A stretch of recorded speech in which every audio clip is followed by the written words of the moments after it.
My name is Oliver Davis. I'll be 36 years old this year. Honestly, it's a good age, but I'm still single. I've dated women before, but due to my shyness, I couldn't quite take action, and I'm also busy with work, with no opportunities to meet anyone since I'm constantly going back and forth between home and the office. Perhaps this is just an excuse for being single. I work at the headquarters of a large supermarket in the city, working as a full-time employee in the product department. I grew up in the deep countryside, but I was drawn to the city and came out. I was raised in a corn farming family that has been passed down for generations. Even as a child, I was often asked to help out during harvest time. When I was young, it felt like playing house, and it was fun to imitate my father and mother. But as I entered my rebellious phase as a junior high school student, I began to resent spending my time helping out. There are small convenience stores and candy stores, but they are not within my cycling distance. There are no places to play, and it's impossible for children to go to large commercial facilities. I want to get out of this countryside soon. That's what I thought as I spent my junior and senior high school years. I longed for the city I saw in dramas and became even more attracted to it when I went to New York with my friends for the first time in high school. I didn't tell my parents, but I worked very hard in my studies, thinking that I would go to a university in New York after graduating from high school. When it was time to decide on my future path, I told my parents for the first time that I was going to go out of the state. I'm going to take the entrance exam for a university in New York. If I pass, I'll be leaving home, so please support me. I needed money for tuition and rent in New York. I planned to work part-time there, but I would have to rely on my parents for the initial expenses, so I asked them politely. But my father yelled at me, saying, "A university in New York, you're planning to leave home. You're the eldest son of this house. Don't you have any awareness of being the heir?" I thought he may be a little upset, but deep down, I had a faint hope that he would support me. I don't approve it. What's this about a university in New York? It's only natural for the son of a farmer to continue the family business. I couldn't help but argue back to my father, who was so dismissive. Sure, you may have been the eldest son of a farmer and lived that way, but I have my own life. You should let me decide for myself. Don't you realize how hard I've studied? In the middle of saying that, my father said, "Shut up. I won't approve it. Cool your head," and retreated to his room. I didn't exchange words with my father after that, but my mother listened to my feelings. She wanted me to take over the family business in her heart, but she said, "Oliver has a good head on his shoulders. Go and challenge yourself to make use of it." And she allowed me to take the university entrance exam. I passed the exam in one try. On the day I left for New York, my father went to work early in the morning, and I didn't see his face. "Don't worry about your father. Take care and go." My kind mother said that and saw me off. I had trouble getting used to the crowds and heavy traffic in my first urban life, but I spent fulfilling days living the life I had longed for. I worked part-time to avoid putting too much burden on my parents for living expenses. Of course, I took my college studies seriously. During my studies in that department, I became interested in the retail business, and after graduating from college, I got a job at a large supermarket. I thought I would be assigned to my desired department right after the new employee training, but it turned out that I had to gain on-site experience first because the department I was aiming for was in the headquarters. The site meant working in the store. When I was new, I was made to do everything from serving customers at the cash register, restocking merchandise, and assisting the merchandise manager. In my second year, I was put in charge of the general merchandise department, where I handled creating the sales floor, selling, ordering, etc. After that, I was allowed to experience various departments, such as the food department and the confectionery department, by moving to different stores. 10 years after joining the company, with retirements and generational changes, I was promoted to the product department at the headquarters and realized my desired department transfer. In the product department at the headquarters, I gained experience with buyers. I was assigned as an assistant for various buyers for about 2 months, and then I was officially assigned as the person in charge of the confectionery department. I did everything from meetings with manufacturers, creating layouts for sales floors that changed seasonally, choosing special sale or daily sale products, to setting prices, and supporting stores with staffing. There was a considerable amount of work, as I had imagined. I was working as if being chased every day. I was learning while assisting the buyer, and I was able to coordinate well with the buyer, so I think my work was going smoothly. But 6 months ago, there was a personnel change among the buyers, and my direct buyer was replaced. The new buyer was Amelia, who had been in charge of the food department for a long time.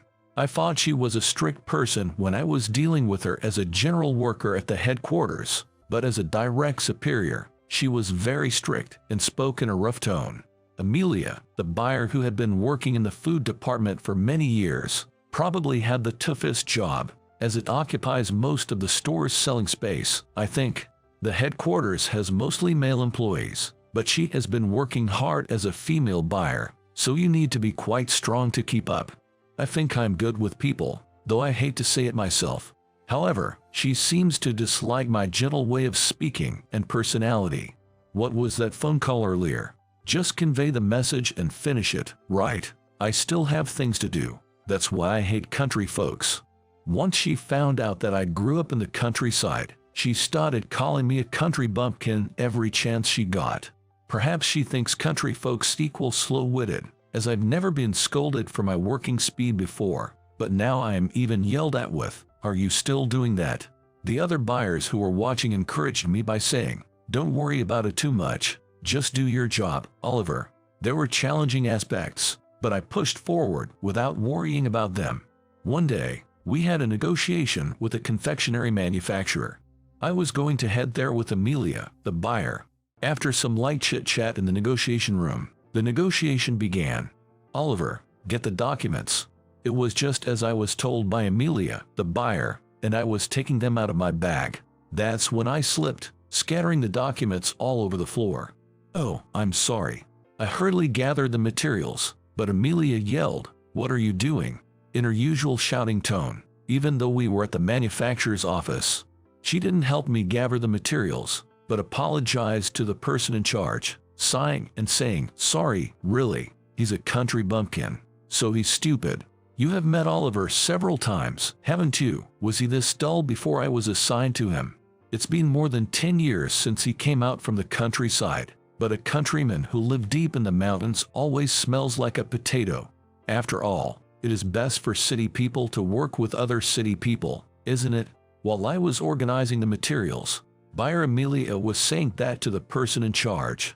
I made the atmosphere awkward, but that day's negotiation went well, and we returned to the headquarters. However, the next day, we received a message addressed to Amelia from the manufacturer we negotiated with yesterday, saying we want to stop the transaction. Amelia was also in a panic at the unexpected situation. Apparently, the incident during yesterday's negotiation was the problem. I was told that the president of the manufacturer had seen and heard the conversation when I was organizing the documents that had fallen on the floor. Come to think of it, at that time, one of the manufacturer's representatives had left his seat to bring a laptop. The door to the negotiation room was open at that time. That's why Amelia's sarcastic remarks seemed to have leaked outside the room.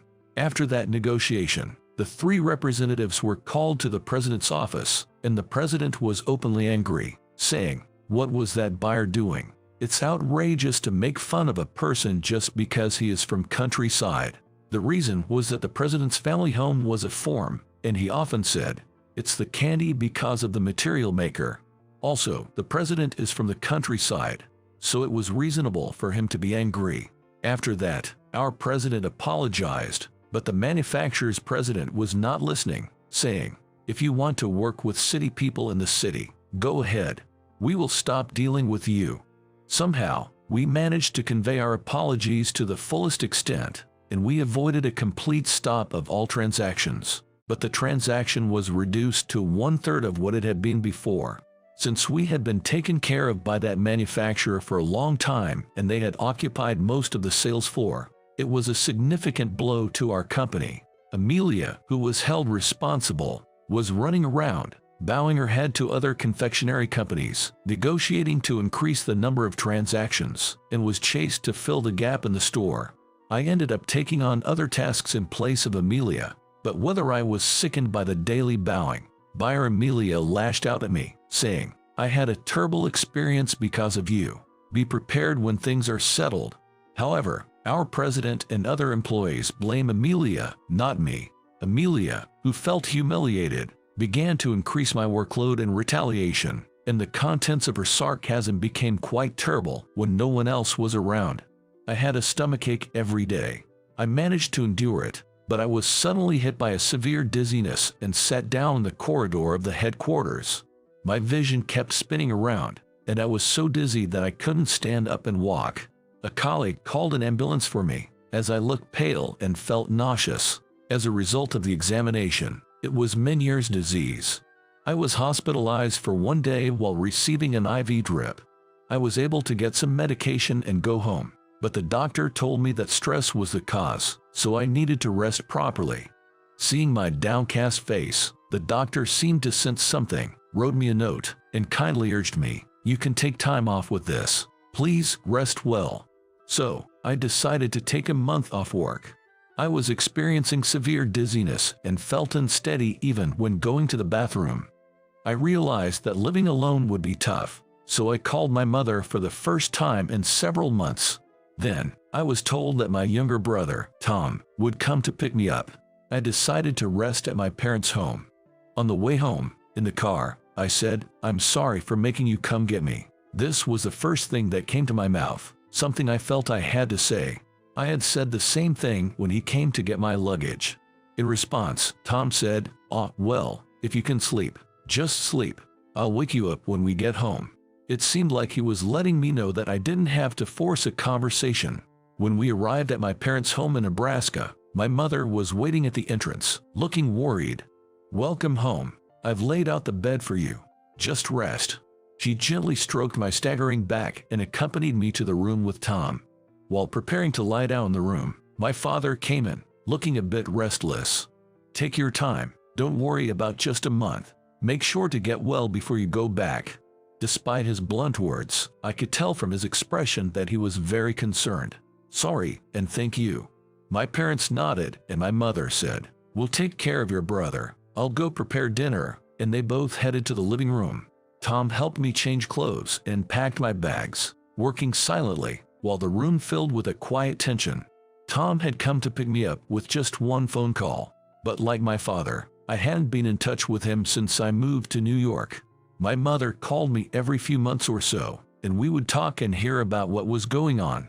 But I had left home against my father's wishes after arguing with him about taking over the family business. I had put Tom in this situation. So, I think that's why I felt guilty. Lying on the bed and looking up at my younger brother, I finally found my voice. "I'm sorry, Tom. It's too late, but I did something terrible to you, and I'm ashamed to be coming back like this." These were the words I had wanted to say so many times, even trying to say them in the car. Then, Tom became slightly amused and chuckled.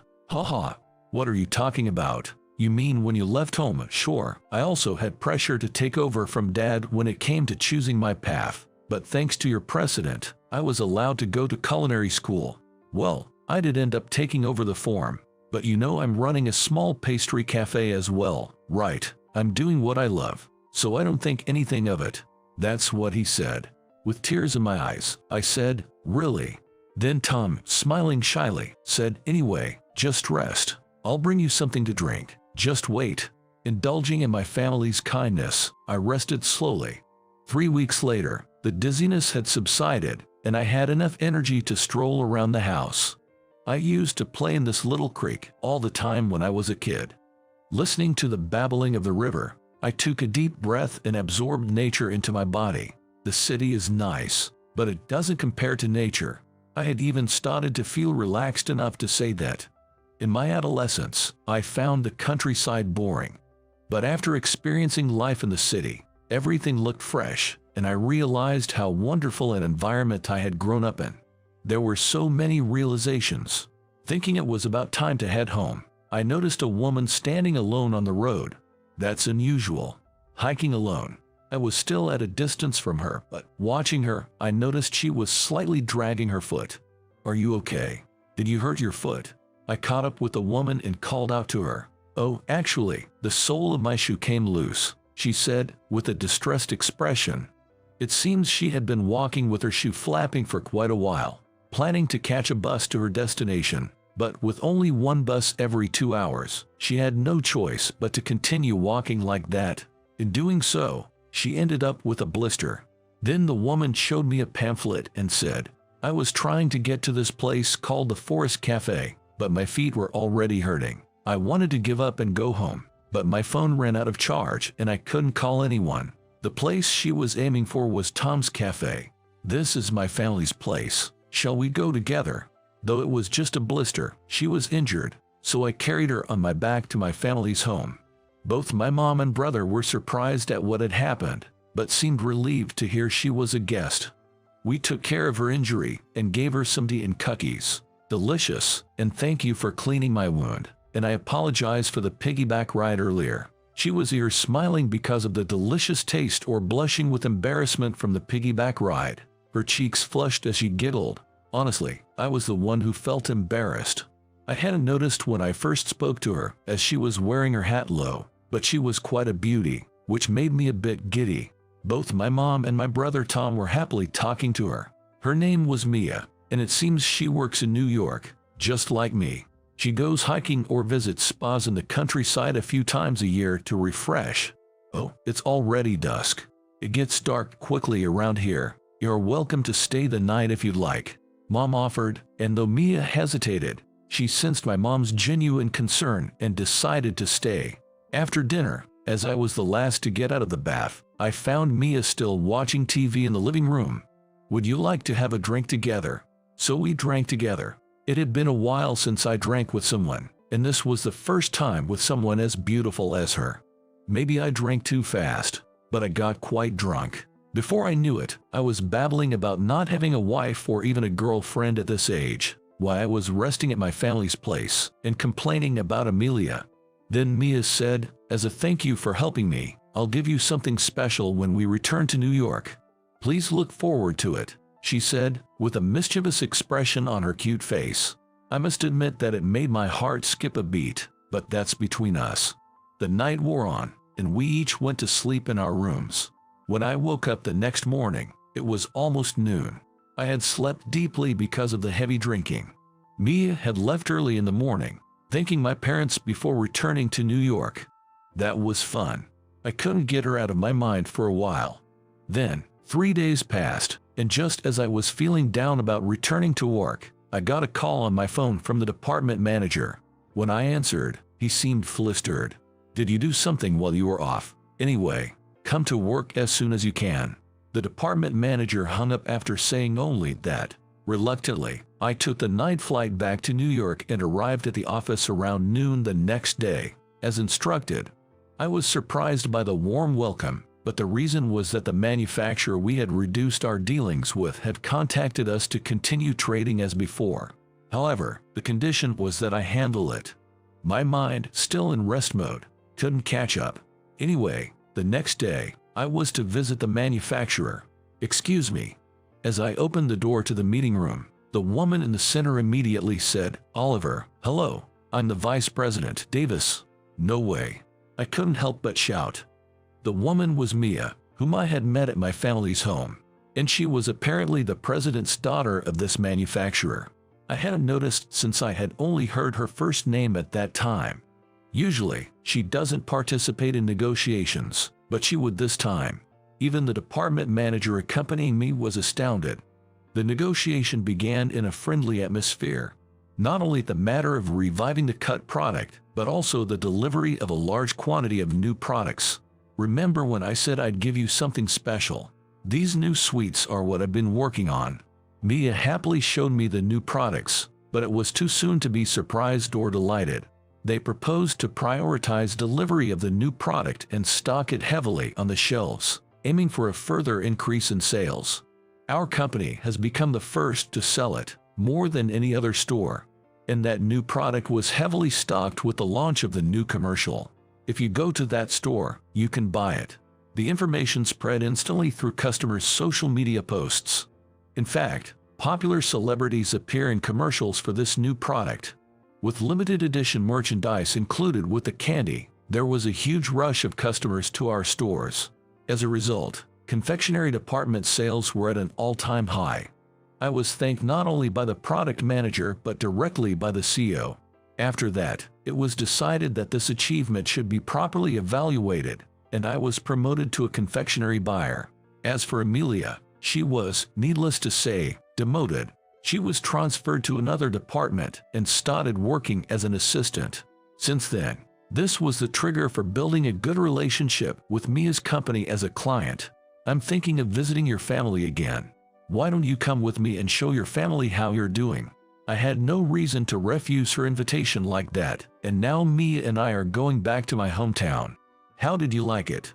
Subscribing to our channel will motivate us to produce more content. See you in the next video.